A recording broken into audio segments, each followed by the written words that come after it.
फोर्टबाज से bureau chief Azhar Iqbal Zoya की report के मुताबिक फोर्टबाज चक नंबर 272 में गुज़िश्ता रात तकरीबन 12 बजे से 2 बजे के दरमियान नामालूम चोर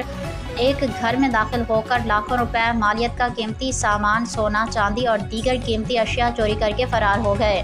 मुतासरा शहरी एजाज अहमद ने वाक़े पर शदीद तशवीश का इजहार करते हुए बताया कि चोर रात की तारीकी का फ़ायदा उठाकर वारदात के बाद बआसानी फरार होने में कामयाब हो गए। उन्होंने कहा कि इस वाक़े से अहले इलाका में खौफ व हिरास की फ़िज़ा पैदा हो गई है। मुतासरा शहरी ने आला हुकाम और पुलिस से मुतालबा किया कि वाक़े का फौरी नोटिस लेते हुए नामालूम मुल्ज़िमान को जल्द अज जल्द गिरफ्तार किया जाए, मसरूक़ा सामान बरामद किया जाए और इलाके में रात के वक्त पुलिस गश्त को मज़ीद मुअस्सर बनाया जाए ताकि आइंदा ऐसे वाक़यात की रोकथाम मुमकिन हो सके।